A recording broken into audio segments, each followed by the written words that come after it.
Hey, everybody. Welcome to yet another episode of What? The Strange Death of Alfred Hunt Howell. Yes. We are here today. Thank you so much for joining me. Something's up with my camera. I don't know what's going on with this thing. I look all washed out. I don't know exactly what's happening with this. Looks terrible. But no matter what I did today, I couldn't fix it. So it looks like I'm going to have to buy a new camera along with my new mic stand, which, well, I'm holding it together with tape. As you can see, I mean, times are rough. So, welcome everybody. Thanks for showing up today. Really appreciate it. All 25 of you watching live. And of course, we expect that number to go up as we continue. I want to say hello to everybody out there in the chat. We got Linda DB, we got Ruby, we got Moet, we got Balloon Knot, we got Nico's Moss, we got Eric Galati, of course, we got Lydia Lily, we got Donna all the way from the UK. Yes, the gang is all here. And let me tell you guys, as the giant said in Twin Peaks, it is happening again. And so what do I mean by that? Well, in our first episode, we spoke about how we are putting out stones in the pond, how we're throwing stones in the pond, and we're expecting people to be caught in the wake. It has happened, folks. Yes, it has happened. I just want to let everyone know who hasn't seen my Twitter that we have a very, very exciting episode coming up on Wednesday evening. This Wednesday, late. It's going to be a late show. It's going to be 8:30, which is way later than we normally go on. But I think it's going to be worth it, guys. I think you guys are going to enjoy this because what do we have going on? Well, for the first time in this video series history, we finally have someone coming on besides me who knew Nikolai Aman. And this is going to be really, really great because this guy that we're going to be speaking to named Alex the Greystone Lad, as Eric Galati calls him, he knew Nikolai in the critical time period of those very few months in 1995 and 1996 when all of this took place. So we're really looking forward to it. In fact, just like I always do. And so here's the link. You guys can go to my channel. It's up there. It's live in 3 days. Because y'all remember how we did Son of Sam. Like I started out Son of Sam really with no idea what was about to happen in that video series. Started it out as a Maury Terry fan. Just walked the Aqueduct Trail to show you guys the sights. And the next thing I know, I'm getting a million emails and calls from people who knew this person, who knew that person, who knew that person, who knew this, that, these guys. And then eventually I'm speaking to David Berkowitz's friends, victims, I'm speaking of victims of David Berkowitz. I'm speaking of friends of people who knew Berkowitz in high school and in the army days during the period when he was going out and shooting people.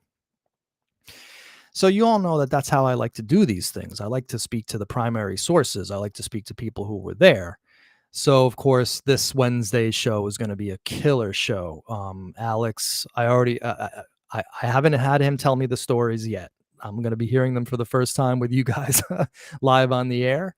I do that on purpose to keep the reactions real, to keep everything fully upfront, transparent, so I don't manipulate anything behind the scenes. I just let people talk, and I always, again, like to hear it for the first time. So hopefully when Alex comes on Wednesday, we're going to have a great show. He says he has some interesting things to tell us about the Howell case and about Nikolai. And I have a feeling that's going to be great. And hopefully after that, well, not only will Alex be a friend of our show and be available to us if we need him for future episodes, but hopefully we will start to get more people coming forward with stories of Nikolai, stories of maybe Nikolai's accomplices, people who he was involved with, and so on and so forth. Because boy, are we learning a lot about this case. And of course today, and let me just get the PowerPoint up. Give me a second here. Because today we are taking it a little bit further. We're advancing the story a little bit. We've been looking at the initial police reports. We've been looking at the sites. We've been looking at, of course, the elite circles in which Alfred Hunt Howell hung out in and traveled. And Of course, I'm saying that they're American royalty, the deepest of the deep state, the most important nest of deep staters that you never heard of. And I truly believe that. I believe that these people are worthy of study. They've never been studied before. This Dodge family is dodgy. I mean, they go back to the 1830s in Syria. I mean, this is crazy. We just found another dude, a researcher online, found that there's this guy named Greenville Dodge, who was related somehow to this Dodge family and some branch of the tree that maybe split in the 1800s and the 1850s and 60s. Guy named Greenville Dodge. Look him up. Turns out he was one of the progenitors, one of the originators, one of the founders of military intelligence in the United States. Big time Union soldier for the Civil War, became a congressman. And so we are not conspiratards here. I just want to make everyone aware of this. We don't say that because someone has a last name to someone else, that means they're involved in nefarious activity and they're guilty. I mean, this is what's been passing for true crime and conspiracy research until we came along, right? When we blew all this crap out of the water, when we made people realize that the world doesn't really work that way. Just because someone has a last name the same as someone else doesn't mean jack shit. You actually have to research and find the forensic evidence and put these things together and investigate. And actually, if you're going to make a claim, you have to have proof. Okay. And unfortunately, in the true crime slash conspiracy world of the last 20 years, there's been a lot of claims with no proof. Now, this isn't to say that I don't believe in conspiracy. I do. If you want to talk to me about certain events of the past 25 years, 30 years, I'm all ears. In fact, I was with you on day one on certain events. I go back, I'm an old school head. I go back to Oklahoma City. That was the incident that woke me up. I went from a classical liberal, and then Oklahoma City happened, and I realized that there was more to the story there. And that's what set me on my eventual journey to become a constitutionally minded freedom fighter, progressive libertarian, which I am today. And oddly enough, my viewpoints have not changed since then, really. But the left has just gone off the deep end. I mean, these people are insane with their woke crap and their spiritually sick garbage and filth they're spreading. And in fact, this Dodge family, this Dodge Foundation, and the orbit of it, are the people, especially like Stephen C. Rhea. These are the people putting out the filth today that then gets into the New York Times and the tastemakers of the PBS and the NPR world, and it starts infecting the HR departments of the institutions and so on and so forth. These people got to be exposed and they got to be stopped. So, of course, we do our little part in that here with exposure. I mean, there's not much I can do to stop these people, other than shine a little light on their activities. And of course, that's what we've been doing with this case. So, this dual track investigation has been super, super fun.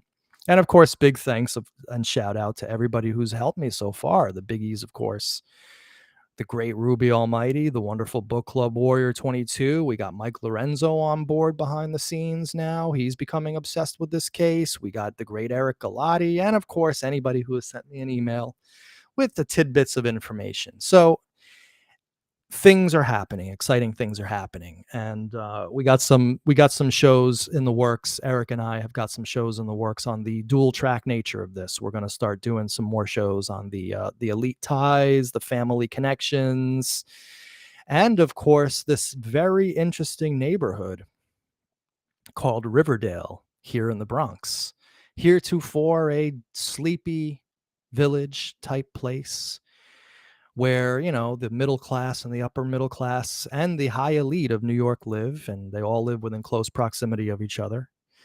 And I never knew until we started this video series how similar this neighborhood of Riverdale is to Twin Peaks. I mean, the fictional town of Twin Peaks. So that's another thing we're going to be learning on Wednesday, because this guy Alex, who's coming on, he doesn't shy away from his past. He was a car thief. He was in the same milieu as Nikolai Aman. And that's, of course, how he didn't run in the exact same circles, but knew Nikolai. And Nikolai, well, we're just going to hear the stories on Wednesday. But it turns out Alex and I only grew up one block apart from each other, literally one block apart from each other.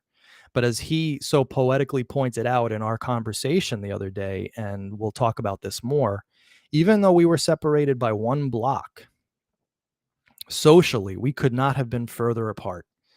And that's what makes this story so interesting. His area, Greystone, was an area that, again, one block away from where I grew up. And we kind of always knew, like, yo, the kids on Greystone are a little rougher. It's a little rougher down on Greystone. And I was living this idyllic, middle class life, where my father worked and provided for us, and was a stable family, and I never wanted for anything, and we never suffered any poverty or anything like that.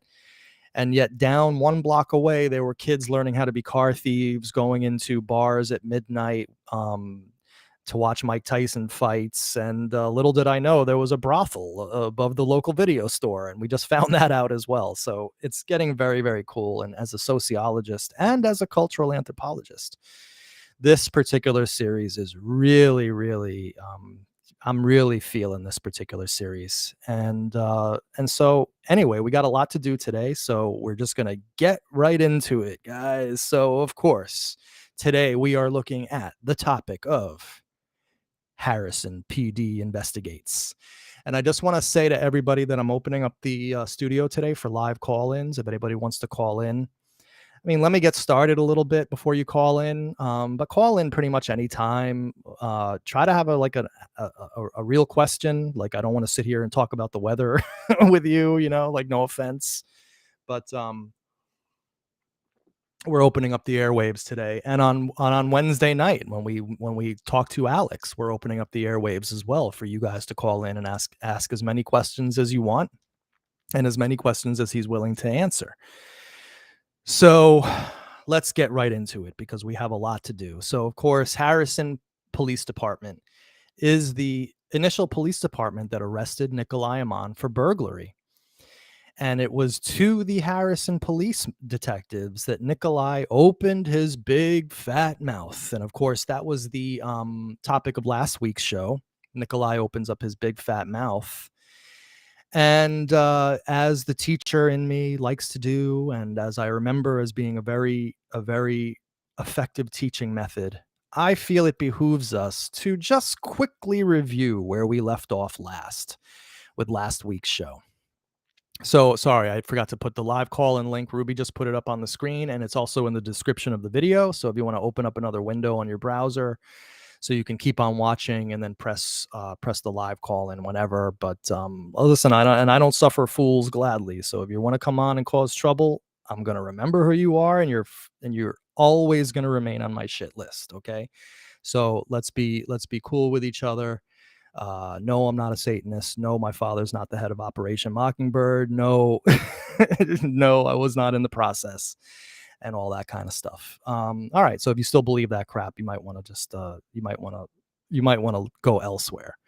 All right. So where did we leave off last? Well, we left off last with the arrest of Nikolai Amon and all of the machinations that ensued from that arrest. That arrest really was, we talk about a stone in the pond. That arrest was a stone in the pond that, of course, opened up the entire Alfred Hunt Howell case. And the big question I had last week was, why would this guy open his big fat effing mouth? And we're gonna start answering those questions in the next in today's show, but mainly in the next show. But where we left off in the last show was basically just talking about the arrest, and we're not going to go through all these documents here. We have way too much new material to get through today. But I just want to get everybody up to speed because we are taking this again in chronological order. We're doing this in a methodical and organized fashion.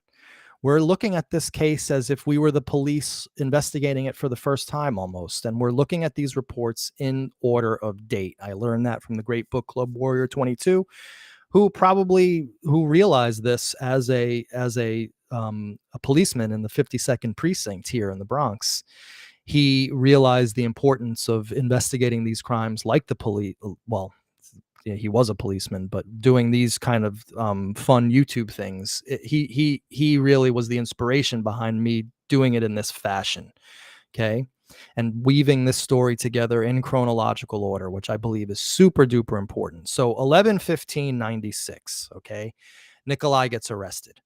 And then all of a sudden, the the Harrison Police Department realized that there's like semi-organized gang of people from the Riverdale section of the Bronx, right? This idyllic community here in Riverdale, and they've committed crimes in the tri-state area: burglary, residential and commercial, car thefts, robbing individual at gunpoint, at ATM machines, etc.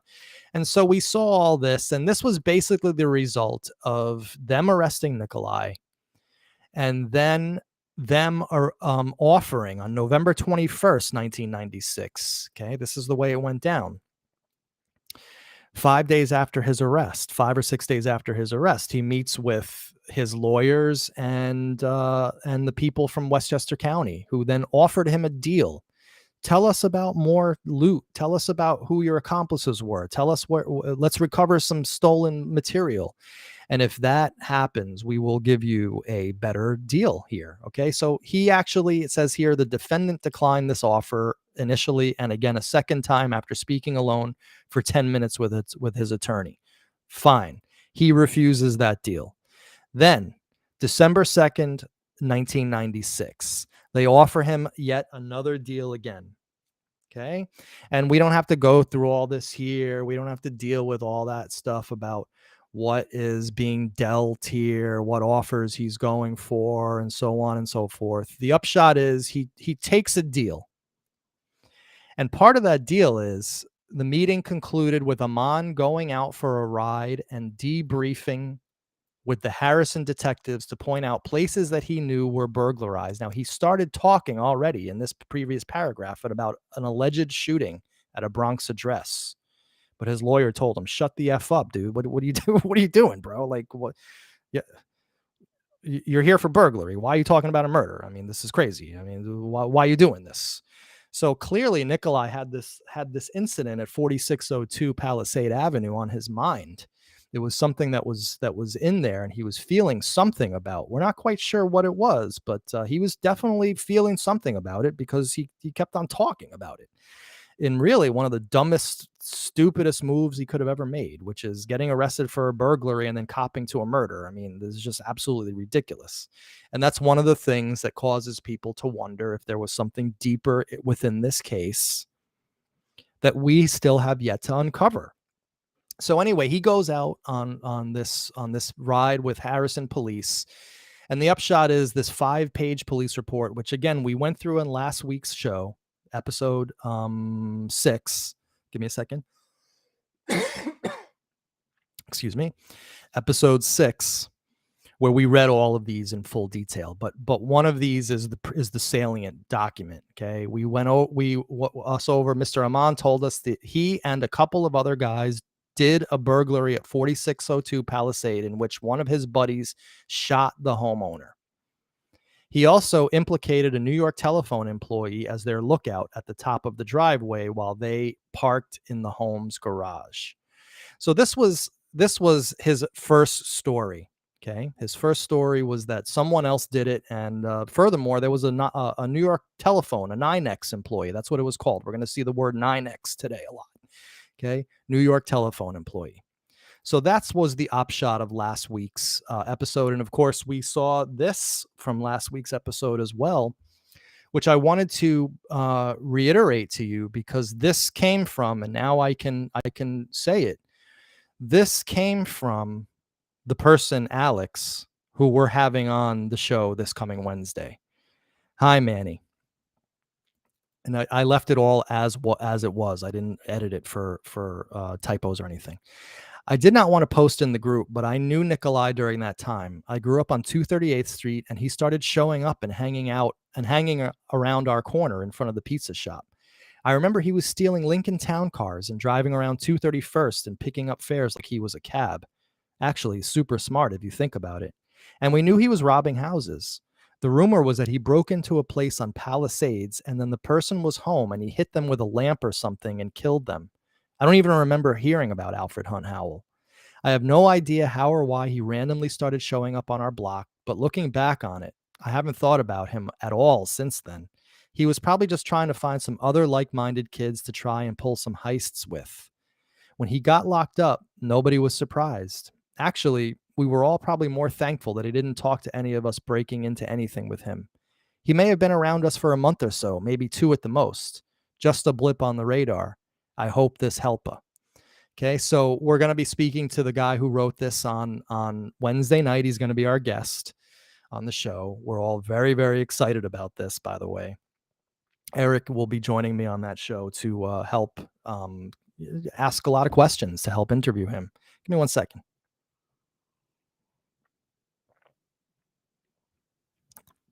Now, just for everybody's sake, I have vetted Alex. We've spoken already twice online. We've had 2 meetings. The first meeting was just sniffing around each other, like, who did you know? Who were your friends? And without me naming people, he was naming people that I knew from childhood. One of his best friends was one of my childhood best friends. He was telling me stories about these people that I knew to be true because I knew them and I knew the stories already and had experiences in some cases directly with some of these people. So Alex is going to be our star of this show. I have a feeling. Okay. And one of the reasons why I was so into what he wrote there was because it jibed exactly, okay, with, again, he was driving Lincoln Town cars. He was stealing Lincoln Town cars, right? Look at this police report. Nikolai lived with Redacted for approximately 2 weeks during Redacted. Nikolai drove a black Lincoln Town car, rear window missing. Nikolai states to Redacted that he robbing a house on Palisade Avenue when he had to hit an old man over the head with his gun. He thinks the old man died of his injuries. So this is like almost word for word exact what our guest Alex said. Okay. That's another reason why we know he was for real. And interestingly enough, the story changes. He heard a rumor about Howell getting hit with a lamp. This person heard a rumor about getting Alfred Hunt Howell getting hit over the head with a gun. Okay. And as we're going to see today in Nikolai's first confession, all of this gets thrown out the window because there's a totally different story. And there's some interesting anomalies with dates that we're going to look at as well. All right, so let's get right into it, guys. I'm super duper into this. I'm absolutely just like, I think this is old Lord Jameson Bankhead and now RPB 88791MB, who's loving this. As am I, my friend, as am I. And of course, the great Moet. It gets better and better. Love this show and channel and chat. Thank you so much, Moet, of course.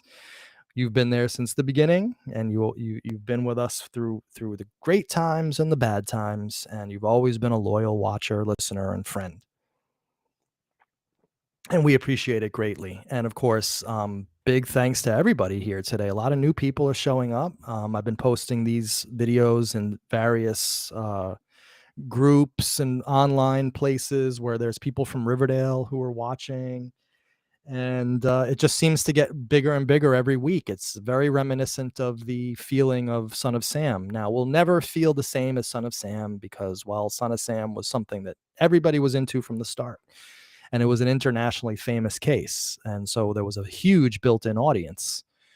We are building that audience for this case. And, my hope is that we continue along and we continue finding fun things and doing fun videos for you guys on this. I know that Mike Lorenzo has broached the subject of us doing at least one more walk and talk on this. And of course, the famous whiteboard in the bunker, which was really one of the best videos I ever produced during the Son of Sam years, was the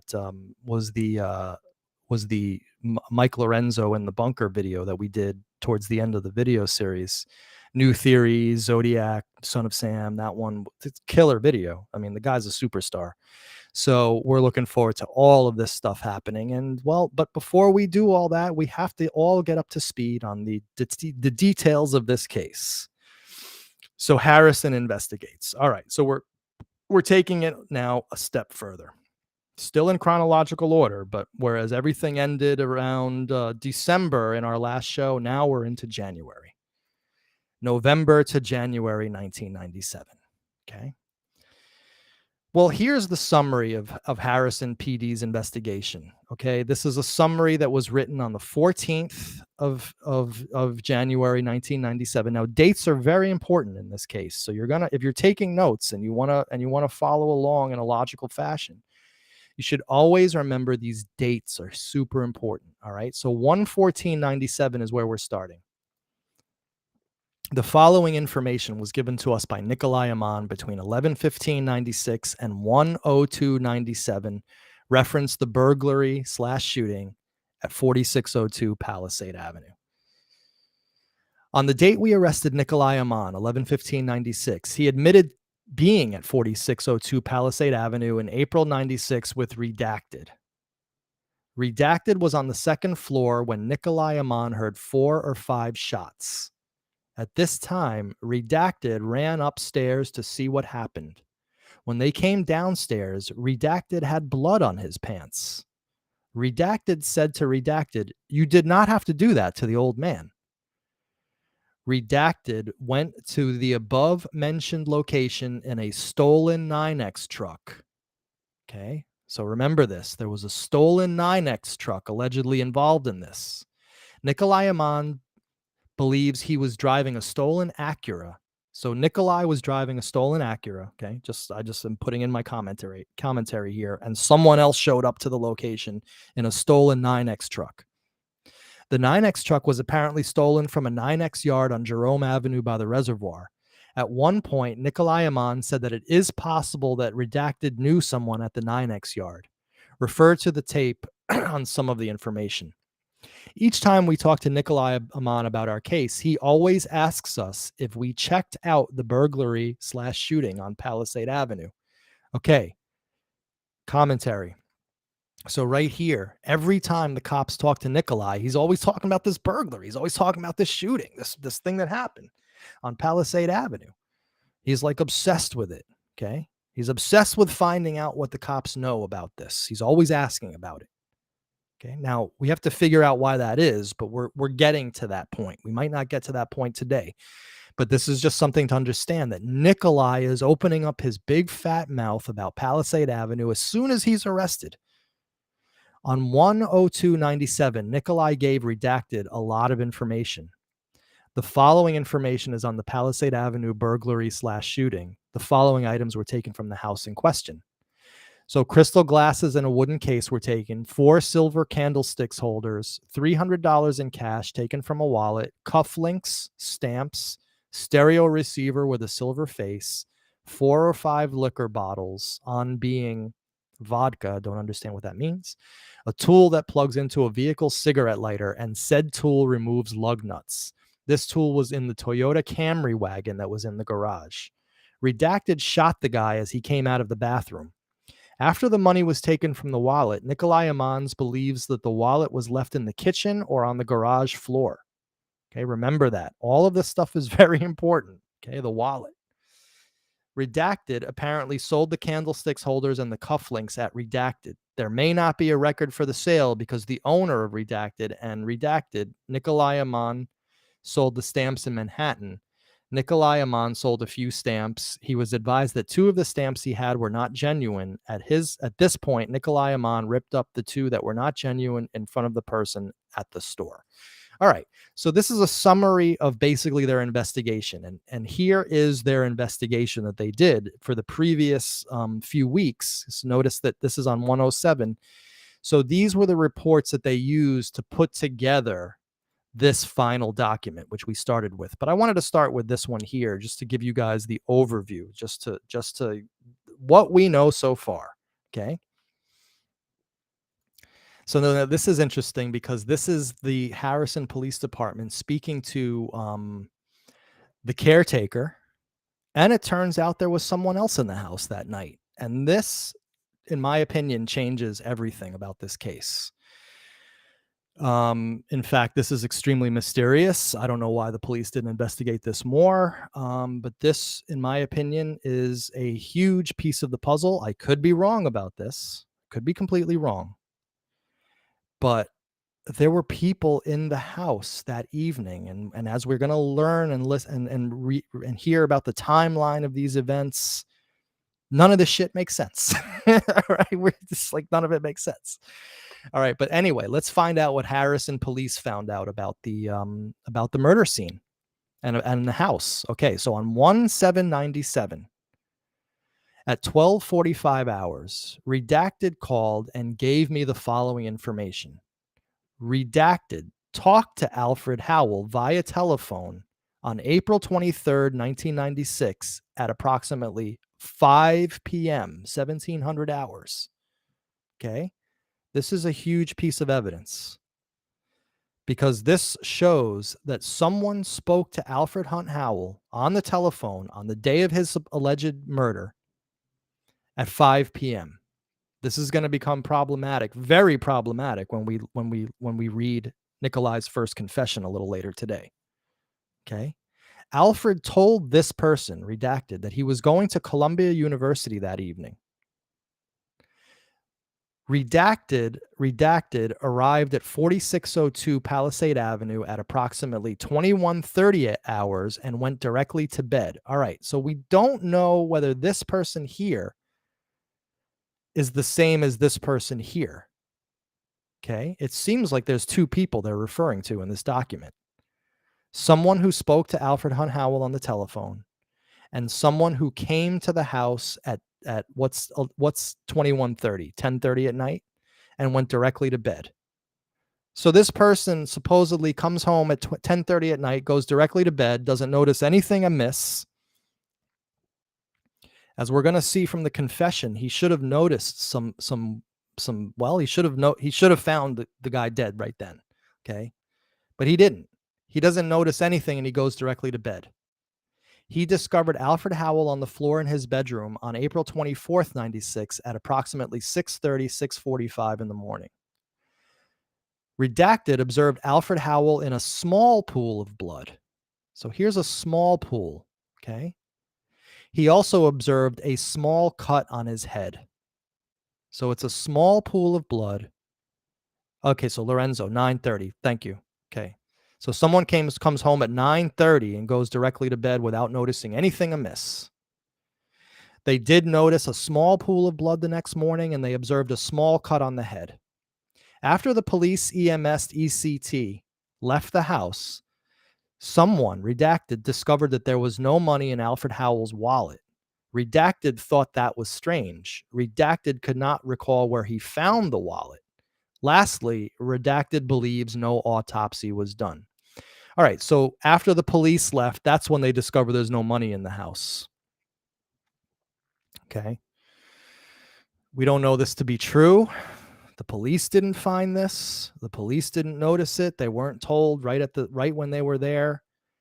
But this is the story that's being told, that after everybody leaves and these two people are still in the house.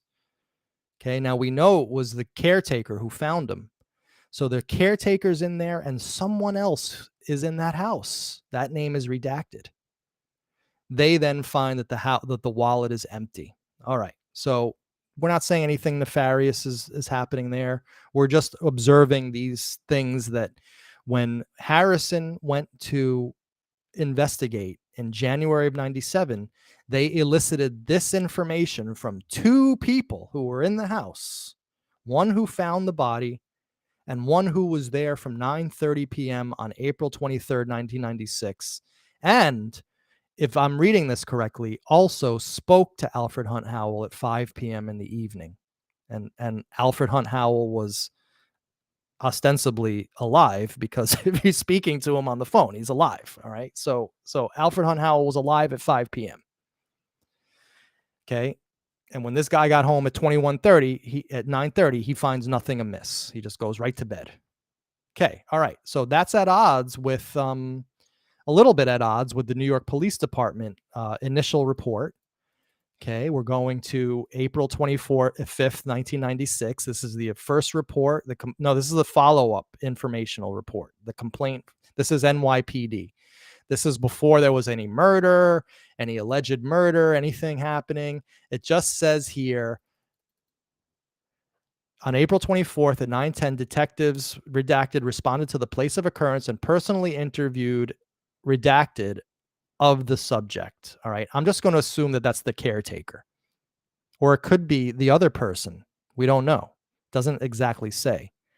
But also present and interviewed was the redacted. It was he who discovered the subject, Alfred Howell, DOA, in an upstairs hallway where he apparently collapsed. So again, this is a confirming here that there were two people involved in that house that night.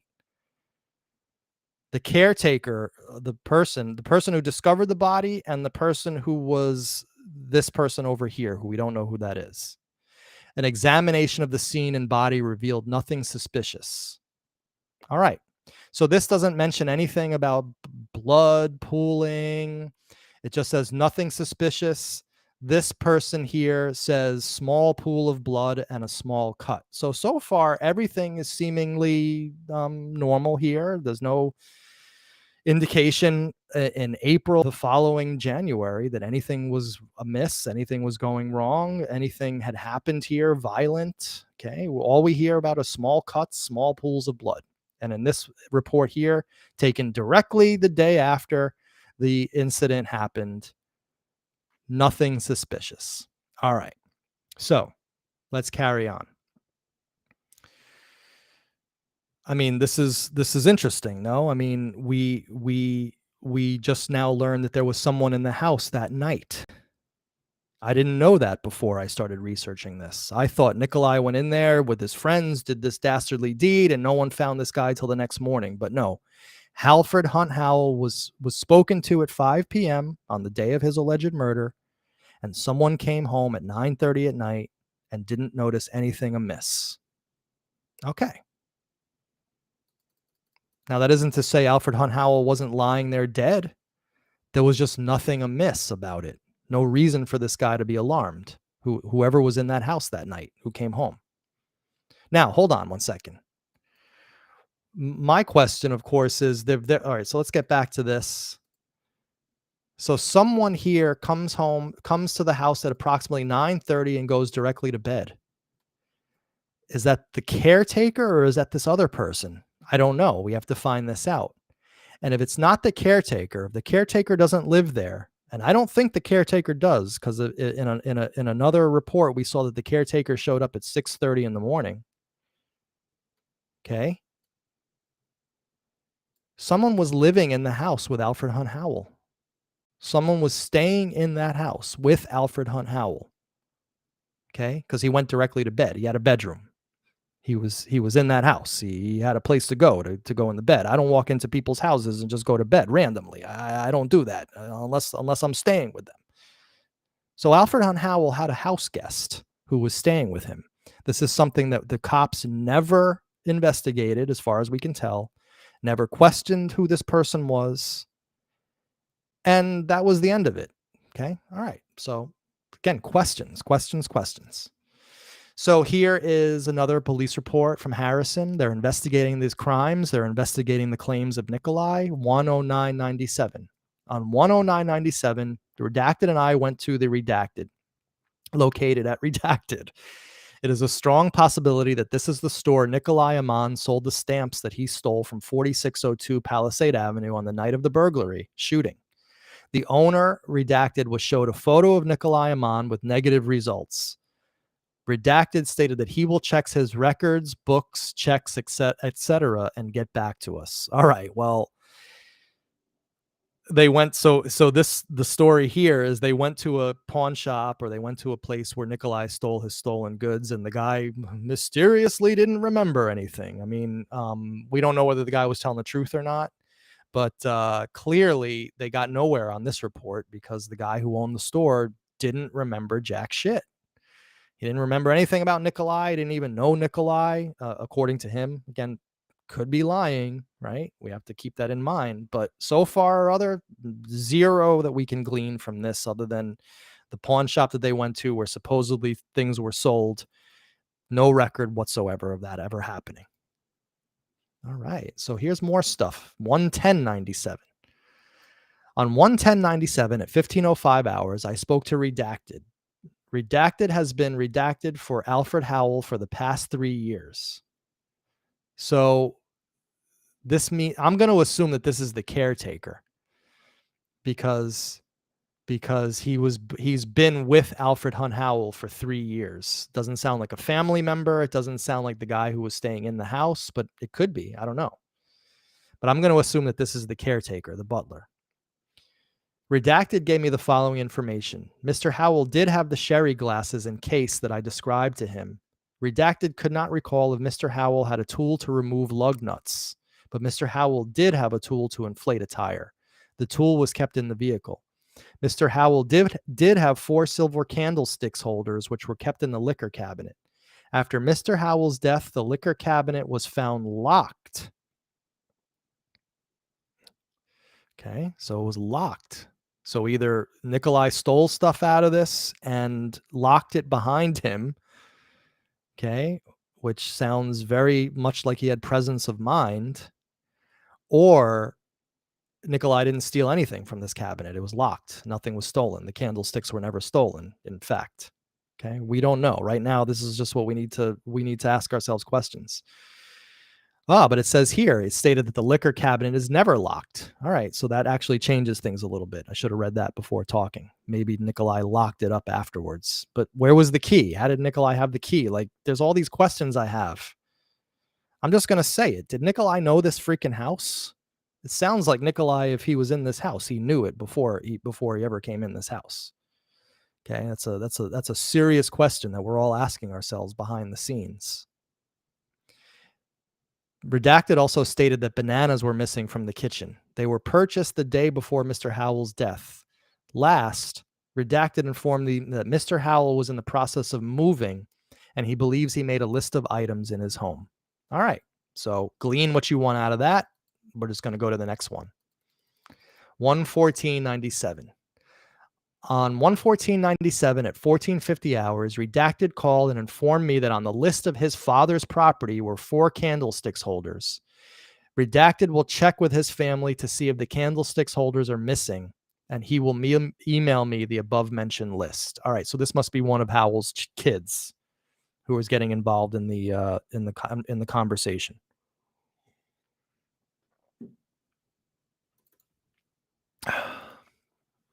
All right, so here we go. This is all about the 9X truck. So now we're going a little bit further. 123.97. On 123.97 at 1330 hours, and nobody getting any ideas with the 33 in here. I mean, that's just ridiculous, stupid crap. 33. Okay. Redacted met with Nikolai Amon at the Westchester County Jail at Nikolai Amon's request. Nikolai Amon gave us the following information regarding Palisade Avenue. Nikolai Amon backed the vehicle he was driving into the garage. Redacted parked the 9X truck in the driveway. Nikolai Amon and Redacted went around the house looking for a way to enter. Redacted had a small pry bar and he stayed in the garage. When Nikolai Amon and Redacted returned to the garage, Redacted had a door in the garage open. This door led into the basement. Once in the basement, there were stairs that led to the kitchen. See attached sketch drawn by Nikolai Amon. Nikolai Amon described the basement as one side having closets, the other side being a workshop. Nikolai Amon stayed in the basement area.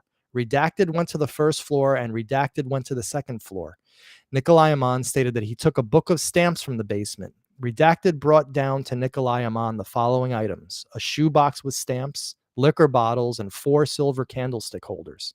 After the shooting, Redacted left the house with what appeared to be a large wooden box or dresser drawer.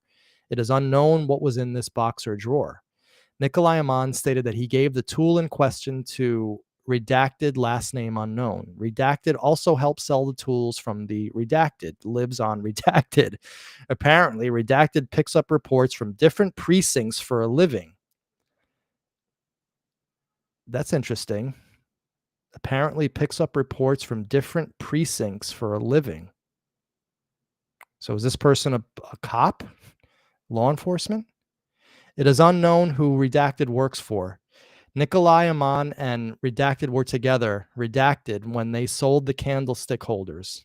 Redacted was waiting for them outside in the vehicle. Redacted has the glasses in question. Last, Nikolai Amon stated that he sold the stamps in question on 2 different dates at the same store. Note, Nikolai Aman was asked what time they were in the house. He stated he believes it was sometime in the afternoon. All right, so there's a lot of issues with this that we're reading here. First of all, what's this report from different precincts for a living? That is telling me that there were somehow or other they had law enforcement, not help necessarily, but law enforcement information. And then also here it says he believes it was sometime in the afternoon. So Nikolai Aman right here on 11497, 12397 says this happened in the afternoon. Okay, and he's gonna confirm that in a later confession that we're gonna read, a handwritten confession. Anybody seeing a problem so far? We have here stating that at 5 p.m. he spoke to Alfred Hunt Howell. So when did this actually take place? Between 5 and 7? Is that considered the afternoon or the evening? Again, questions. Nikolai Aman, he stated he believes it was sometime in the afternoon. So things aren't adding up here in this story. Nothing is meshing in this story so far. So far, we have the timeline wrong. Nikolai is stating that it's happening in the afternoon. Okay, he believes it's in the afternoon. And as we reading his confession, we'll actually do get times. And so we're going to see it had to have been, according to his testimony, before 5 o'clock. Okay. So that then directly contradicts the person who was in the house staying with Alfred Hunt Howell, his house guest, whoever that was, speaking to him at 5 in the afternoon. Okay. So a little strange so far. All right. So, just questions that we're having. All right. So now from 123.97. Whoops, sorry. Let me get this up.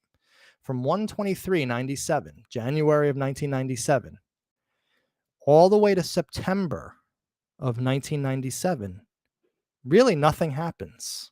Okay. No movement of this is made. Nothing is going on.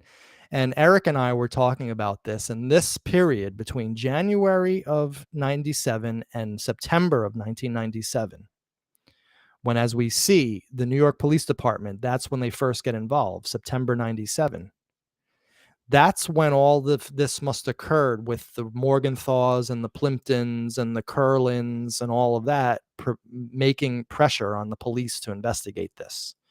So they must have heard about the Harrison investigation, and the word was that Howell was murdered. And then all of a sudden, all of his friends from the neighborhood start pressuring the local police, the 50th precinct, NYPD, to investigate. And so that is what starts happening here. September 1997, NYPD joins in. So I see Mike Lorenzo's. I just want to get to his things in the chat before I go any further. Nikolai probably did have an accomplice if it was in fact a burglary. If so, those accomplices can only be charged if there were physical or eyewitness evidence linking them to the crime. Can't be charged just on the word of an admitted co-conspirator. Okay, and Dom Dutolipso, who I think has law enforcement background as well, although I'm not sure. Nikolai likely knew that house. His description is too detailed and memory too good for having just been there one time. I was actually thinking the exact same thing, Dom, when he was in here about how he described the basement, one side having closets, the other side being a workshop. And we remember from our last episode that this gang was told where jewels were going to be, like that they had inside information. They had cased out these places beforehand. But anyway, great stuff, guys. Thank you. Always love having the law enforcement people join in the conversation, because they have the required experience that we need to make sense of all this stuff. All right, so let's carry on. So now something very weird occurs here in September 1997. Actually, it's not very weird, but we're going to see something that's very anomalous. Hold on, let me see here. From looking at the alleged proceeds from the burglary, a tire tool and bottles of booze, it doesn't add up to a pro burglary crew. Sounds like BS. I agree 1,000%. Why would anybody risk their lives to shoot someone over getting some bottles of liquor, some bananas? So we're going to read some Fig Newtons and a couple of stamps, which we heard earlier he ripped up because they weren't even real, and some candlesticks. Doesn't nothing is adding up in this. And this is where the questions lie, and this is why we need answers, why we should be speaking to hopefully Nikolai at some point. But at the very least, we need to start speaking to some of these DAs who were involved in this for the Bronx, because I got some questions for them as well. And interestingly enough, I have called Tony Castro, the Bronx DA who was involved in this. The guy will not answer an email. He will not return a phone call. But if he thinks he's heard the last of me, he's absolutely wrong. I'm going to be very tenacious about finding this guy and hopefully getting him on the show, because there's some questions that he needs to answer. Lorenzo, you ain't going to get jack shit from NYC. All right. I actually tend to agree with you there, but still, I have confidence. I have to think positively. I have to drive north, get off my butt, knock on coffins. All right. So September 1997, NYPD joins in. All right. So here's some weird shit that occurs. First, let's not even deal with the weird shit. Let's just see what happens. So here's a complaint follow-up, right? This is all the date right here is 1996, but here it says 9/11/97. But that 7 was put in afterwards. It actually says 96 there. All right, typo, mistake. But what this is that they have gotten word from Harrison about all this stuff, okay? And they've been pressured to investigate by all of these high-end people in the Riverdale section of the Bronx. And now they are starting their investigation. And how are they starting their investigation? By going up and speaking to Nikolai for the first time. Okay. So on 9/11, hey, wait a second. It says there 96, and then there's a 7 in there again. What? Huh?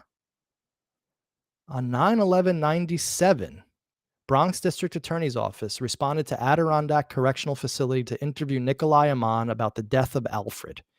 Now, why doesn't it say the full name here? It just says the death of Alfred. It could be Alfred Schwartz. It's kind of weird. This is a very weird document. You have dates crossed out and new dates put in, and you have the guy's full name not put in there.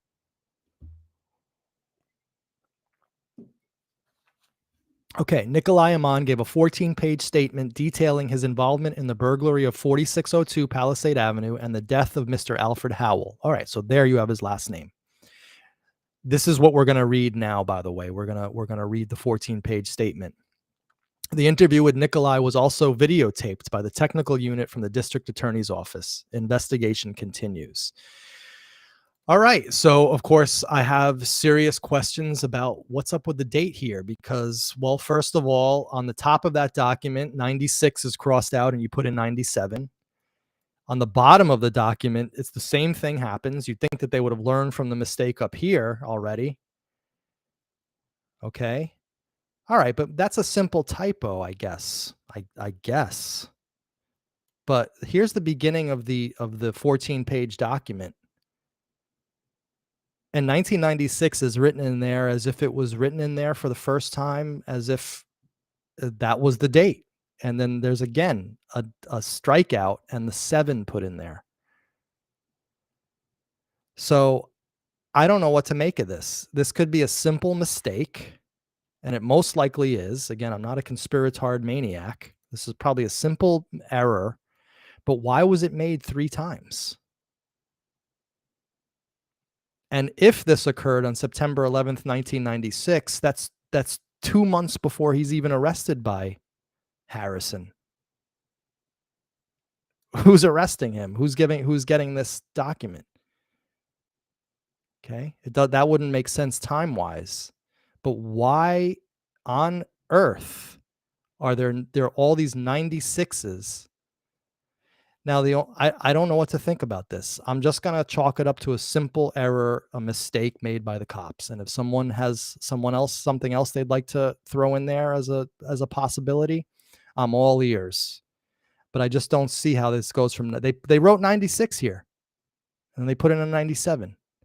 You can see it. You can see the 96 underneath there clearly. They did the same thing here, and they did the same thing here. And just so you can see the original, here's the original document. Again, with the 97 added in with the 6, and then at the bottom of this, on 9/11, and it's 9/11, by the way. 96 and then change to 97.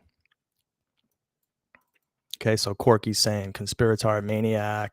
Yeah, that's the name that Nicholas Schreck gave people who, like if you have the same last name as someone else, it means you're guilty.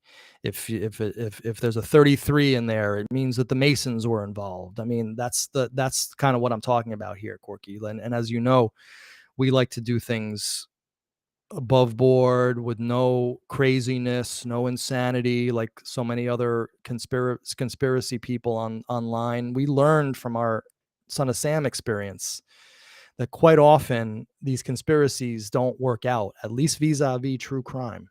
Okay.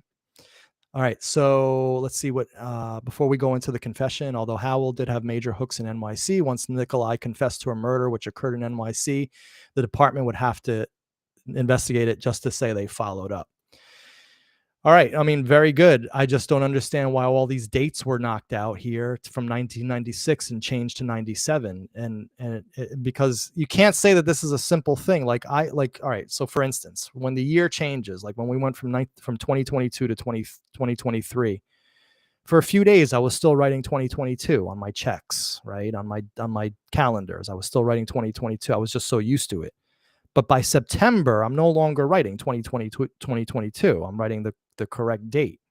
So how do they screw this up so bad in September of 1997 and call it 96? I don't know. I don't know what to make of this. I just wanted to emphasize this because there's something I noticed, and I don't have a decent answer to why this would happen 3 freaking times. I can understand once. I might understand twice. But 3 times, don't understand it. All right, so let's get into the confession. And what I've done here was I put on the actual handwritten by the detective and reviewed by Nikolai Aman here on the side. And by the way, just as an aside, Nikolai had great handwriting. I mean, this isn't his handwriting here. This is his handwriting here. Very beautiful handwriting. I never knew that actually because I never had any reason when I was his friend to look at his handwriting. Oh, by the way, sorry, I'm a little scattered right now because I just remembered that I heard from another friend of ours, and he said, Manny, how come you don't remember? We went to camp with Nikolai. And I was like, that's right. I remember that. We actually went to the local Y, okay, and conspiratards.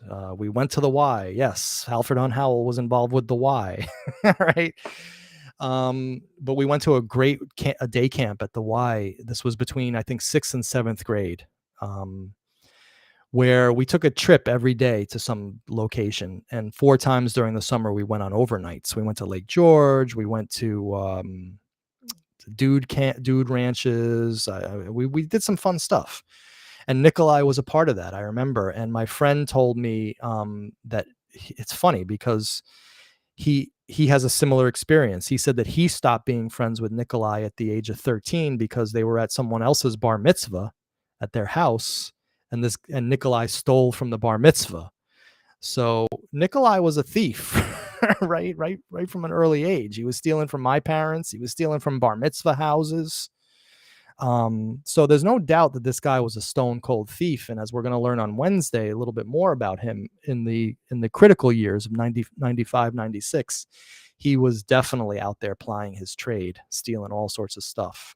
All right, so let's get into this. Let's get into this confession. So I've typewritten it out, and I kept all the mistakes, so no one can say I'm editing. I kept all the mistakes, but we're going to read the typewritten because it's just easier to see and to understand. Okay, but just so you know, the 14 pages will be on the side, and this will be over here. September 11th, 1997. Now, again, is it 1997 or is it 96? Because how do you write 96 so boldly if it's 1997? That just doesn't make sense to me. Makes absolutely no sense. September 11th, 97, 2:45 p.m. at the Adirondack facility. Statement to DC Frank Vigiano and senior investigator John Tierney. State. Regarding a burglary he, Nikolai Amon, took part in with redacted at a home he identified as redacted. Mr. Amon was shown a photo of this house, and states it is in fact the house they surveilled the day before they burglarized. In April of 90, so now this is Nikolai talking here, okay? In April of 96, I was told by redacted that they had a house they could make some money on, a job. They had been watching the house on various days in both the morning and the afternoon. I did not take their word on this house, so I decided to look at the place myself during the week. The day before we did the job, I sat in the woods and watched the house from about 2 p.m. to 8 p.m. I observed an old man, tall and thin, in the garage go to a maroon Toyota wagon and took a bag, it should say bag, out of the driver's door and closed the garage door. I see him arrive in the kitchen window. I know it was the kitchen because I was in that room the day of the job and ate some Fig Newton cookies in the house. And again, I'm keeping the misspellings. He's called it Newtan, right? Fig Newton cookies in the house. I then waited 2 more hours without activity, so I took my notes and left. I then returned to redacted. That same night, I went out and saw redacted, but we did not speak or need to, since we already had a prearranged to do the job the day after to do the job. Sorry. So real quick, one thing I want to say is, like, anybody who thinks that police reports are like the greatest English and cops don't make errors in spelling and punctuation and grammar, you're nuts. Okay. This document here is filled with spelling errors, grammar errors, punctuation errors. And so we have to just remember that investigators are also human beings. And so sometimes they make mistakes in their language, which then we could, go crazy about in terms of conspiranoia, right? But oftentimes it's just very simple errors. All right. So let's carry on. The morning after I watched the house, I met at West 231st Street between 9:30 and 10 a.m. All right, so here we're starting to get a timeline. Okay, I'm going to throw in my commentaries here every now and then. Because remember, 5 p.m. he was spoken to. Nikolai has said already that he believes this took place in the afternoon. So this is all starting at 9:30 and 10 a.m. Okay, near Twin Donut. They were going to get their ride and would meet me in about 1 hour.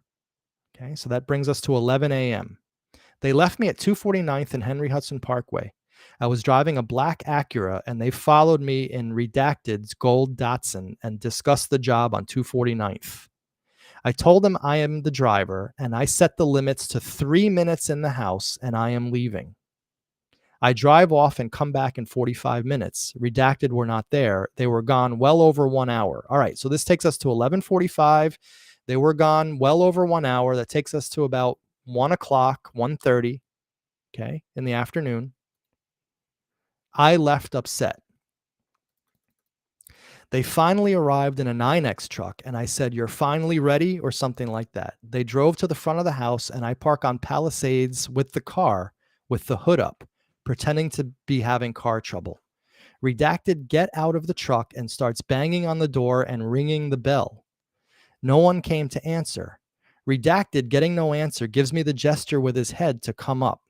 I back the car up the driveway in reverse into the garage. Redacted enters the garage where I am and closes the garage doors. We then enter the house from the unlocked door that connects to the garage. All right, so a couple things in here.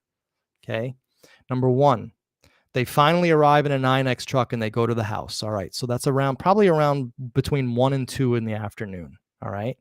He set the time limit at 3 minutes. So this didn't take hours and hours for them to do. All right. So right here, we already have a problem, because if Alfred Hunt Howell is spoken to by someone else at 5 in the afternoon, He's supposed to be dead according to this confession right here. Okay, he's supposed to be lying in a pool of blood, having been shot numerous times and hit over the head with a candlestick numerous times. Okay, so that right there doesn't make any sense. All right, all of us go upstairs to the kitchen. Redacted starts go. Oh, another thing I wanted from the previous one is they're sitting here banging on the door and ringing the bell. But if Alfred Hunt Howell's home, why didn't he answer the door? Right? We know Alfred Hunt Howell was home because he was allegedly killed by these people. So if someone's ringing your bell and banging on your door, what, you don't go and check the front door? Right, that's a little strange. All right, but maybe he's hard of hearing. Maybe he was taking a nap. It's a big house. Maybe he didn't hear it. All right. But anyway, they're sitting there making huge spectacles of themselves, banging on the door and ringing bells. All right, so let's go to the next one. They go upstairs to the kitchen. Redacted starts going through the cabinets and Redacted goes upstairs. So two people, one person through the cabinets in the kitchen and one person goes upstairs. I took the cookies, Fig Newtons, and went back to the basement to be the lookout and watch out the basement window. I am there a few minutes. Redacted comes down with the silver candlesticks, 4 or 5, liquor, and puts it in the back seat of the Acura. I told Redacted, watch the door so I can look around the basement. I found a set of glasses, tools, stamps. I put the glasses and stamps in the car and discarded the tools. Redacted then went upstairs in my view, and I hear about 4 or 5. I should have written 4 here. 4 or 5 gunshots, and Redacted turned around and we knew something was wrong and it was time to go. All right, so right here, we got the money shot happening right here, the shooting, right? So Nikolai is stating right here unequivocally that it wasn't him hitting the guy over the head with a lamp, or hitting him over the head with a gun, as was the rumors going around Riverdale in the same time period. Here we have clearly Nikolai saying that when they were in there in the early afternoon, 1 o'clock, 1:30, 2, maybe 2 p.m., after having banged on the doors and rang the bells and no one answered the door, that they go in, they steal a couple liquor bottles and some glasses, some stamps and candlesticks. And then all of a sudden they hear 4 or 5 shots. Okay. And they knew something was wrong and it was time to go. Oh, I forgot to tell you about the tool I took from the Toyota. It was for removing lug nuts. You plug it into the lighter. I gave it to this guy, Redacted. I gave the glass set to Redacted also. He works picking up police reports in precincts and does computer work. Oh, here we go. So here we have someone, one of Nikolai's friends working with the police.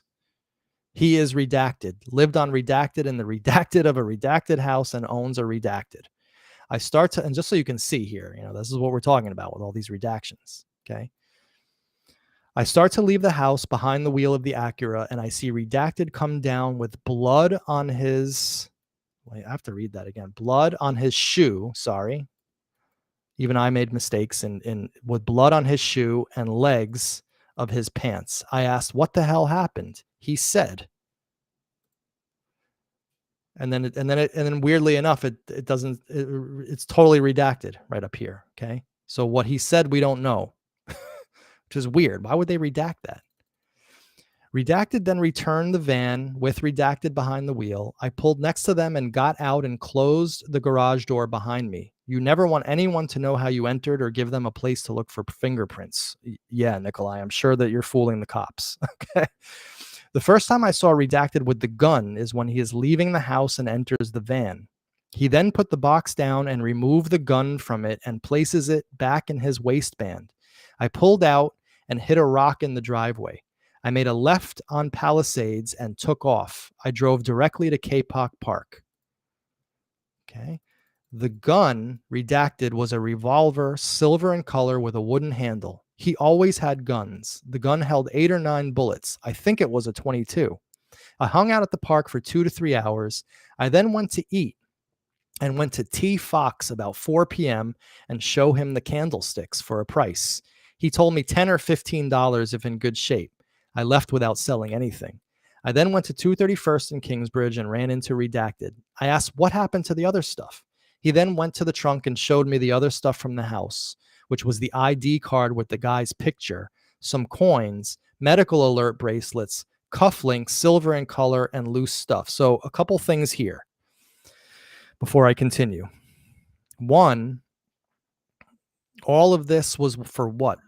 $100 in candlesticks, maybe $10 to $15, or 4 of them. That would be $60. They're going in there to get some pictures, some IDs, a couple of coins, a medical alert bracelet that they take, some cufflinks. Doesn't really sound like, yeah, Lydia is correct. What a haul, right? Exactly. None of this makes sense. Now, T. Fox, this is very interesting. So this was one of the things that wasn't redacted. So he goes to T. Fox right here. Okay, T. Fox. So I typed in T. Fox into Google and I typed in Bronx and look at what I found. I found an ad for T. Fox Gold and Silver Exchange. And yes, they're paying top cash prices. We need class rings. We need to get 5,000 class rings. We need silver dollars. And look at where they are. They're right here at 5591 Broadway, near corner of 231st Street. I did the Googling on that. Okay. So they have locations in the East Bronx and Howard Beach, Queens, and the Central Bronx, but they also have one here in the Kingsbridge section right off 231st Street. And that's where Nikolai went to sell his stolen goods. Okay. T. Fox Gold and Silver Exchange. Corky, funny. No Fig Newton shaming, please. You got Newtons. Bakelite. I'll knock a joint over for Mallow Mars. That's funny. So now I really want a Fig Newton. All right. So it's good. You guys are having fun with this. We're all having fun. We're having a great time. All right, so he went to T. Fox to sell the guy. He gets barely anything. He doesn't even sell them at T. Fox in a box and stamped, sealed in plastic. All right, so he got some stamps and stuff. I then leave with the stamps, candlesticks, cut link. Sorry, I should have written cuff. I made some errors here. I apologize. I then return to T. Fox around 5 p.m. or so. During my conversation, redacted 231st. All right. Conversation redacted 231st. Okay. Even though it makes no sense, that's what's written here on the page. Let me get this a little closer. He gives me a brief description of what Redacted told him, what went wrong, and tool place. Redacted said Redacted states he, Redacted, was in a room upstairs and heard a noise in the bedroom. He went into the room and saw a wallet and other things. He started to gather them and was surprised by an old man who came out of the bathroom. That's when all hell broke loose. I think he said he hit the guy, then shot him. Okay, so there we go. Someone else shoots, according to Nikolai, someone else shoots Alfred Hunt Howell. All this taking place in the early afternoon, which is weird because at 5 o'clock, someone speaks to Alfred Hunt Howell on the phone. Unless that person who spoke to Alfred Hunt Howell on the phone was lying about that conversation, didn't in fact speak with Alfred Hunt Howell on the phone. And then the answer is, why was that person lying about having spoken to Alfred Hunt Howell at 5 in the afternoon? All right. So you can see where the problems with this case lie. There's too many contradictory things. There's too many pieces of evidence that don't mesh. And there's too many things that don't make a effing bit of sense. Why would they kill a guy for stealing some cufflinks and stealing some stamps and some candlesticks and some liquor bottles? It makes no sense. Yeah, and didn't Nick say he heard 4 or 5 shots from the basement? Yes, he heard that. Right. The bullshit is piling up. But to be fair, Mike, this is him speaking to someone. This is him talking to someone who's recounting the story to him. This isn't what he in fact heard. Okay. Because he said, I told them both. Okay. So I went home after T. Fox and went home and out with my ex-girlfriend that night to South Street Seaport. The next day I go to the top of Ewing Park. Now it's really Ewen Park, EWEN. And I'm going to do some walk and talk soon at K-Pop Park and Ewen Park. but just so you see, it's spelled wrong here, so I misspelled it on purpose, but it's Ewen for anybody who wants to look it up. Ewen, Ewen Park. The next day, I go to the top of Ewing Park around 6:37 and see redacted. We didn't discuss much. There were too many people around. I told both of them what happened. Happened. Get what you can for the stuff you took. I got my money from the silver candle holders. I told them I'm not interested in doing other jobs.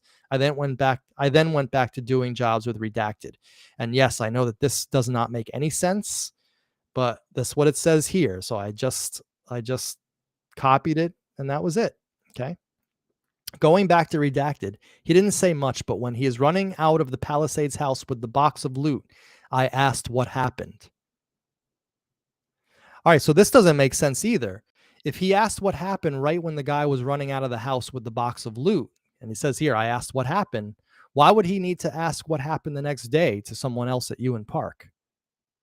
It doesn't make any sense. He said, there was a guy upstairs. I put a cap in him. I sold the stamps in Manhattan at a store on Fifth Avenue to a slim guy with a beard about 2 days later for $15 or $20. I was advised of my rights by D.C. Vigiano prior to the statement at approximately 2:45 in the presence of D.I. Tierney.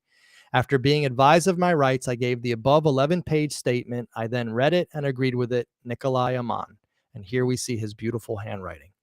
All right, so weird stuff here. We got a lot of strange contradictions. Number one, the time of this occurring. Nikolai places it in the early afternoon, 1 or 2 in the afternoon, according to this timeline.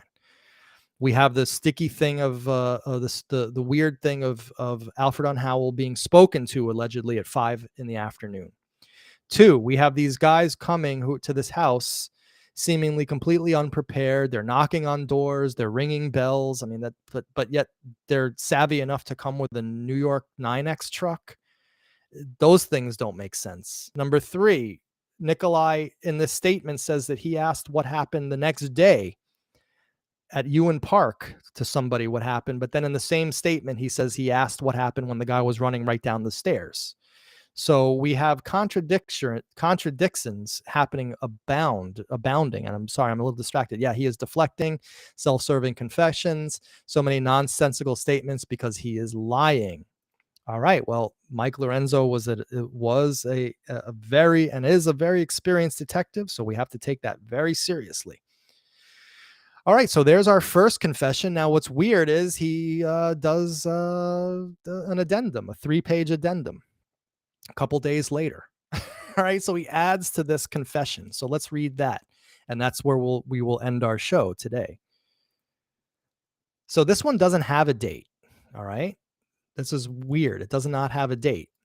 Okay, but it says 1750 hours. It's on the same handwriting as the ones before, and just to prove that, again, we can see that here. Okay, same handwriting.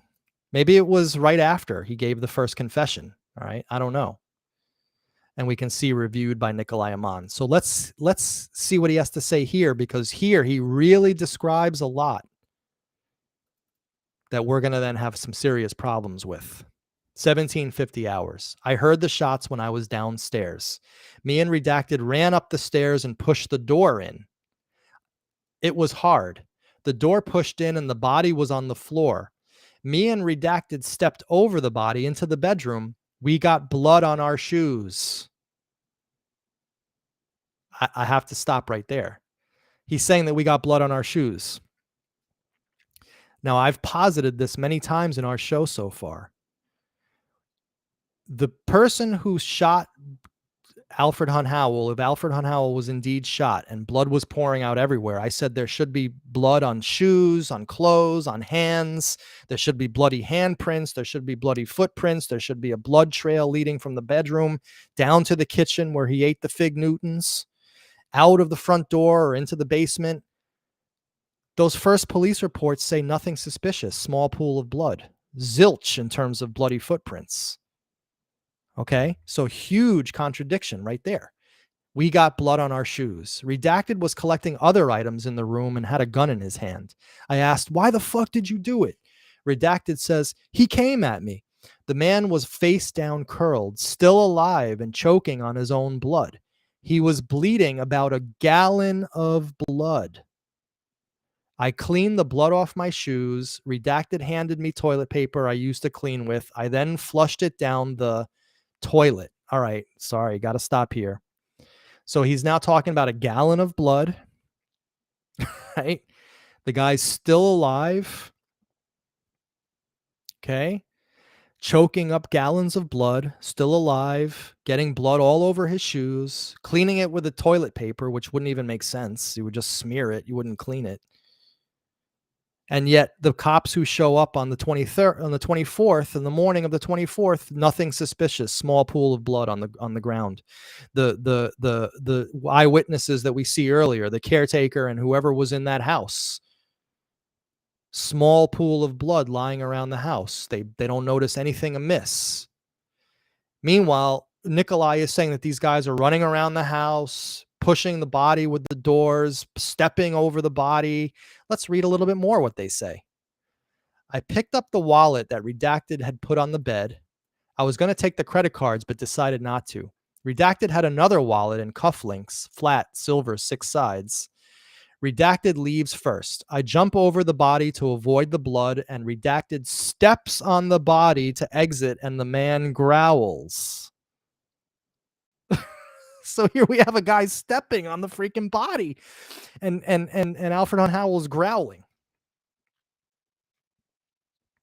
Where's the blood? Where's the bloody footprints? Where's the blood on the walls? Where's the blood in the kitchen? Where's the blood in the basement? Where is it?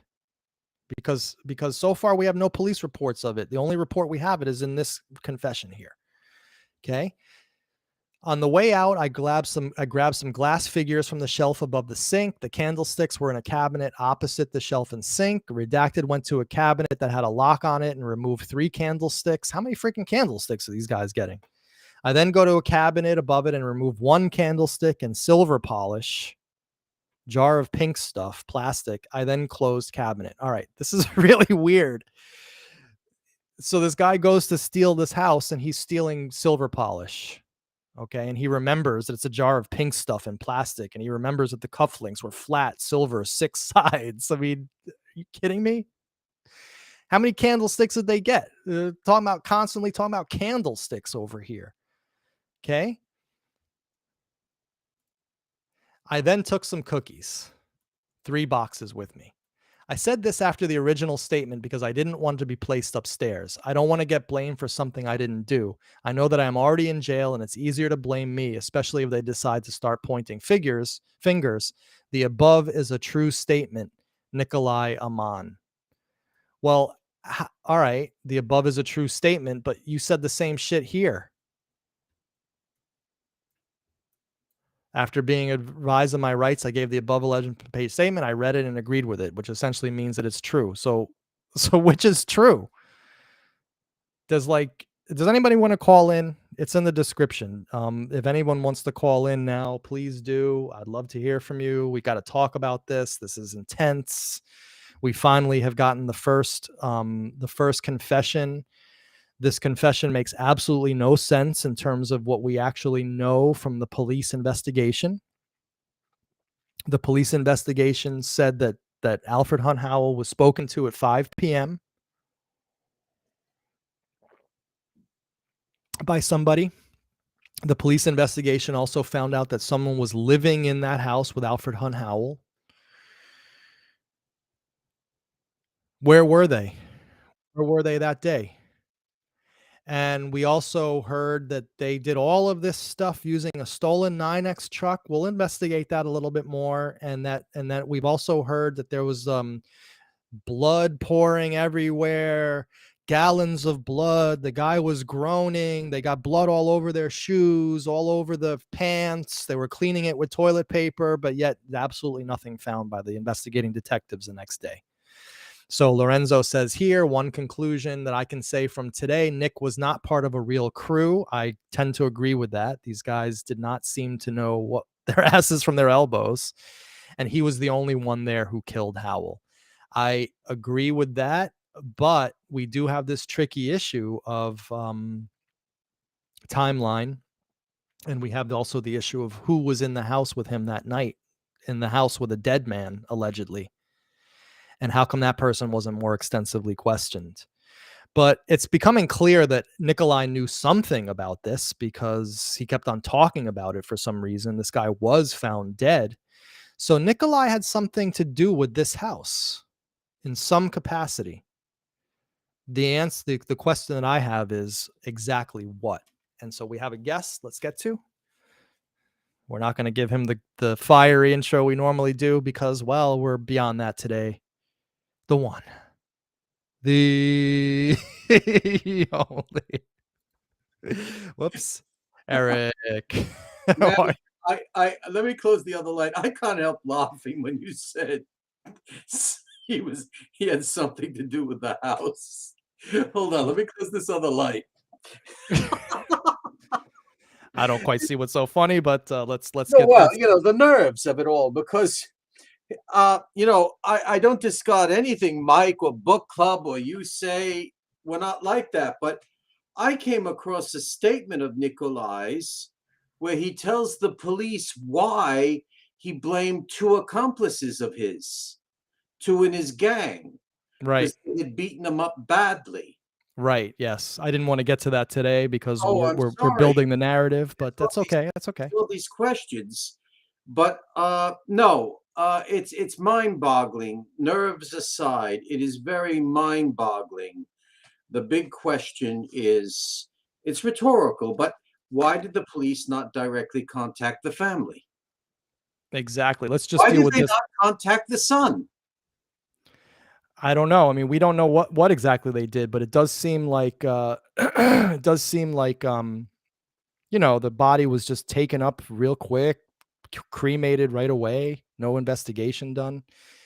So look quickly, Nick did it himself. If any of what he said about the blood smears, etc., are true, then the cops who responded were incompetent boobs, and I am saying that as it does happen. We just have to take that statement and just take it at face value. I mean, I personally can't see how you can ignore, or I mean, All not that ignore, but blood. how you can not see all that blood. But Mike actually has the experience, a long career of heavy duty experience at this. So we have to take what he says very seriously. There's, can I just say one thing? I verified he was probably Danish, because on immigration records he was supposed to be deported to Copenhagen, but strangely enough, the document is from the Immigration and Naturalization Service by way of the American Embassy in Rome. Really? Yeah. You have to get me that. You have to get me that. Yeah, I have the pages. We'll speak later. And then the other thing that's very strange, unless John, who uploaded these files for us on the People versus David Berkowitz, there is a number of pages about the murder of a state trooper, a Washington state trooper, and somebody from Mexico illegally here. But I can't find what it has to do with this case. But I think I'm sure I saw that it had to do with Assistant District Attorney Anthony Castro. Get me those documents because I have no idea what you're talking about. We got to I look at have the those. pages. They're in the But big. Yeah. But let's deal with today's. Let's deal with today's stuff, I Eric. just had to say that though about him being Danish, because we had questioned that. He was Right. deported to No. Corky saying Howell Danish looks. No. Nikolai Corky. Nikolai.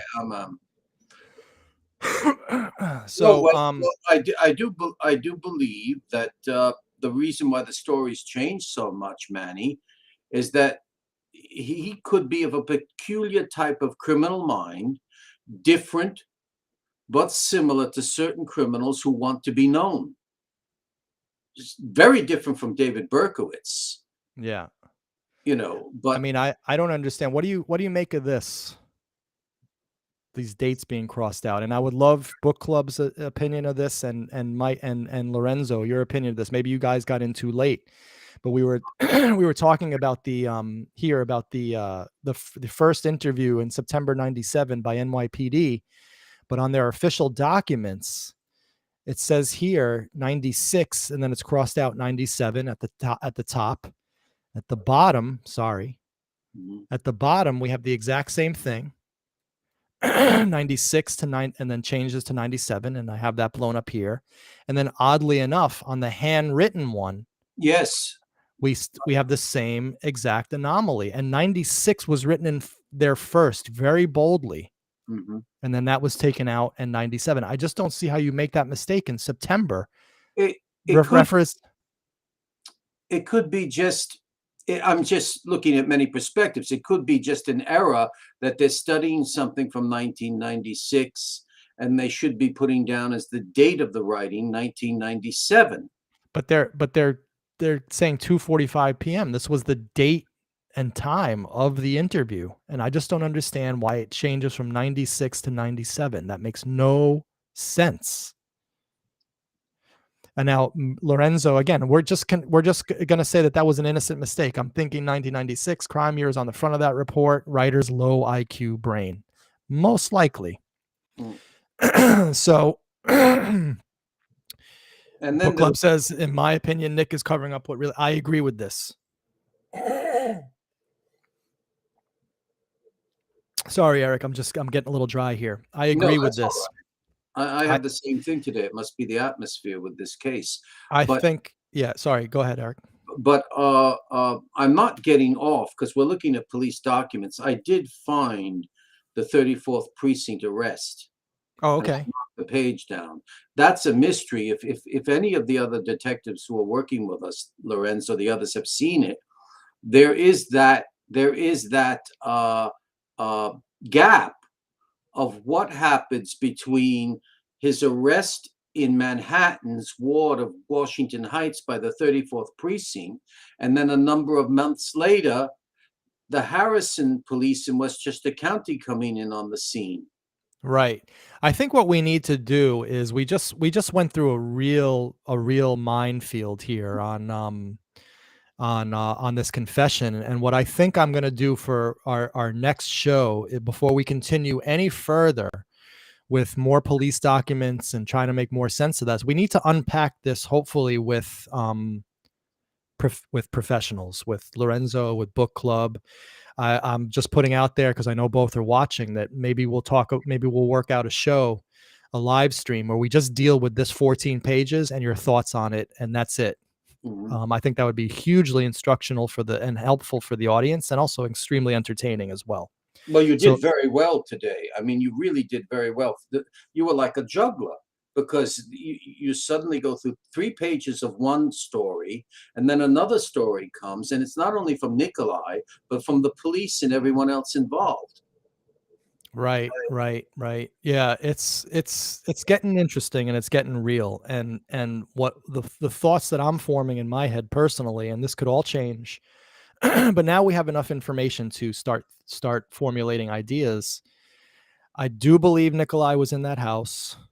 I do believe something weird happened between Nikolai and this guy. I don't believe that he was shot. I don't believe he was bludgeoned, and I'm not even sure it was a burglary. I have no idea why Nikolai was in that house. Again, it gets back to the rumors that I heard back in 1996, 97, 98, when this was all going down, that it was going around Riverdale. And again, this is just a rumor. This is just what I remember. This could be completely false and fake. But I remember the rumor going around, just like Alex heard rumors, right? And we're going to talk about, I remember the rumor going around that Nikolai was this guy's handyman, that Nikolai did odd jobs for this guy, Howell, that Nikolai got his drugs, like not illegal drugs, but like, delivered prescription drugs from the local pharmacy. He did odd jobs around the house. That was the word that was going around Riverdale that I heard. And who knows, that might be closer to the truth, in which case there's a deeper story here, which we have yet to tease out. I've always respected rumors only when it comes to crime. And what you've just said could very well be true. Only when it comes to crime. And then I'm going to put forth something. Now, I respect the police. I respect Mike. I respect Book Club. I know Hank and Rothstein. But who knows if some rogue cop was involved? Well, it says here that Nikolai was working with a guy who, Nikolai was working with a guy who would get stuff from precincts, right? That he was working with a guy particularly on this job that would get reports from the precincts, the local precincts. Yeah. And then there's the Here, fellow that's from the New that's York right here. Exchange, the telephone company. Right. I gave the glass set to redacted. He works picking up police reports and precincts and does computer work. And just so we see that here, I gave it to the glass set to that. Also, he works picking up police reports at precincts. Mm. Sorry, I should have said at here. See, I made some serious errors here that I didn't correct. Oh, that Um, please, with everything that you're dealing with, an error is going to take place. But it says here he works at picking up police reports at precincts. So this is a guy who is ostensibly involved in the police. Because I don't think, maybe I'm wrong. Book club, if you're out there, do civilians handle police reports at precincts? It Well, makes no sense. if And he and did, he must have had some type of uh, legal profession to right, be able to exactly. do that. I mean, you just don't go in and get a police report from a precinct. So Lorenzo said no one picks up police reports that's a civilian. Okay. Now again, this is assuming Nikolai's telling true, but this hits it right on the nail. They case this mansion for 2 days and get 400 worth of crap, including cash. Nonsense. No. I agree 100%. This story that Nikolai's telling, in my opinion, is total and utter bullshit for many reasons. But this is one of the reasons why too. This was not a. I don't think that this was a real burglary. I think that Nikolai is covering up for something. Also, you have to compare this job with the other burglary jobs. Is the modus operandi, the way they carried it out, the same? This has too many questions. It's not smooth. If they are such experts with the way they burgled the other homes in the afternoon, in the daytime, and in my opinion, they had foreknowledge of where to go Right. based upon what we did. There's something I think that the rumor that he could have known the Howells is true. Well, that might be the case, but one thing that just to play devil's advocate here, it sounds like he was working with different people on this job, because it says here, I told him I'm not interested in doing other jobs. I then went back to doing jobs with redacted.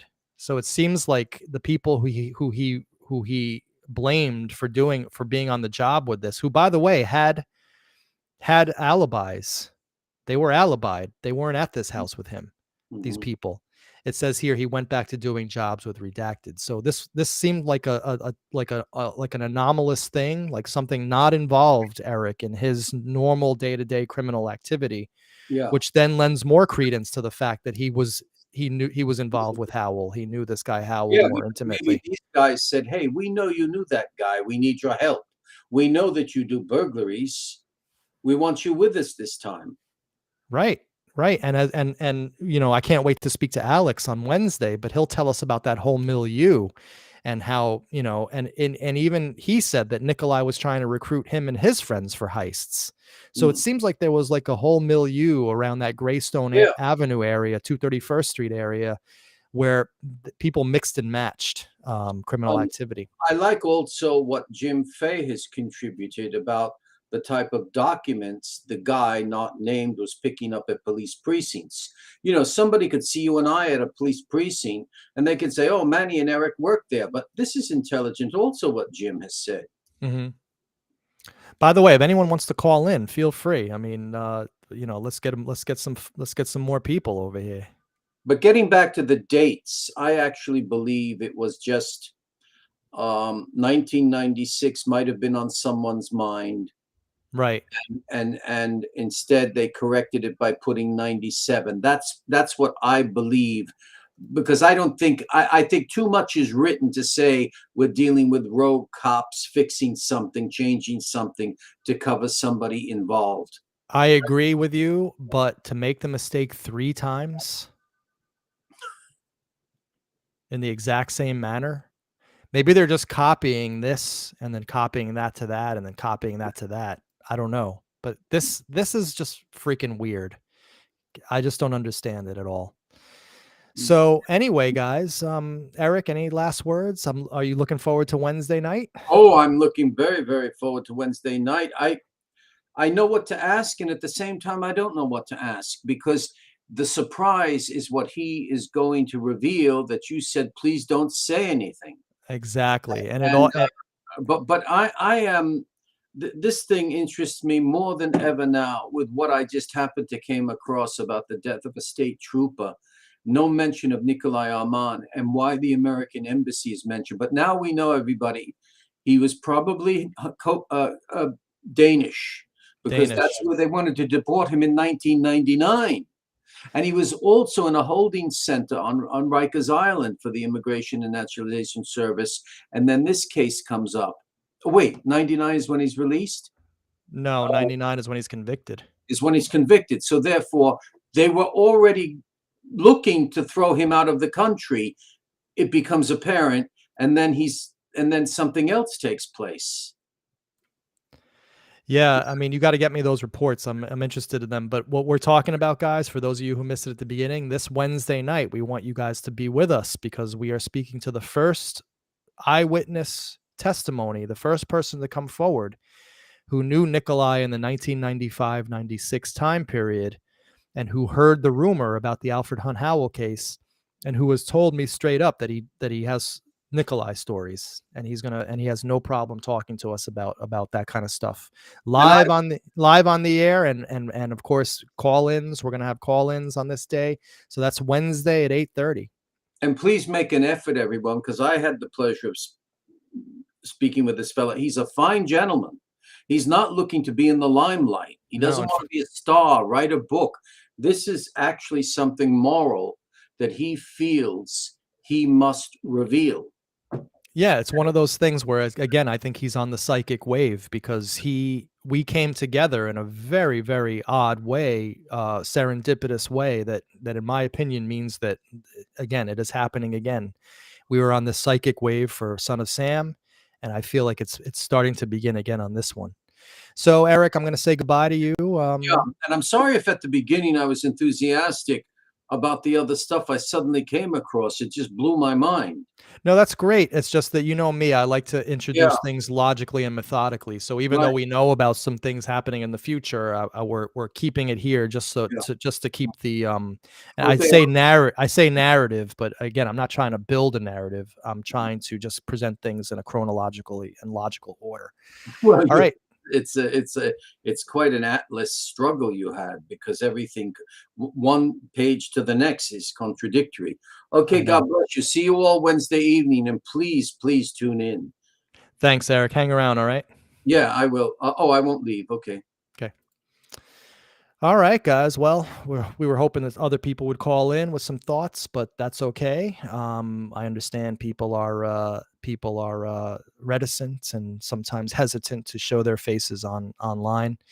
That's all good. I just want to say today's show was excellent. I'm very happy the way it all came out. I think we raised some serious questions. We advanced the story a little bit more. We have a lot of stuff that we're going to be working on in the next week or two, 3 weeks or so, and hopefully we'll be able to make some more sense of this. But ultimately what we hope is to get real answers, and we hope to speak to principals involved. We hope to speak to the various people we're seeing as redacted here. We want to find them and we want to talk to them, because ultimately that's what's going to advance the story, not just sitting here reading police reports, as interesting as it is, and as interesting as the story is. It's things like what's going to happen this Wednesday, where we speak to people like Alex, the Greystone lad, that really, really excites me. And I hope it excites you guys as well. All right, guys. Well, listen, I want to say thank you so much for hanging with me for this hour and 45 minutes. You guys are the greatest audience on the planet Earth. You're really, really sticking with me on this, and I truly appreciate it. So, on behalf of Eric and the entire crew, I want to say thank you very much, and we will see you at the next installment of The Strange Death of Alfred Hunt Howell. All right, guys, take care. Thank you very much.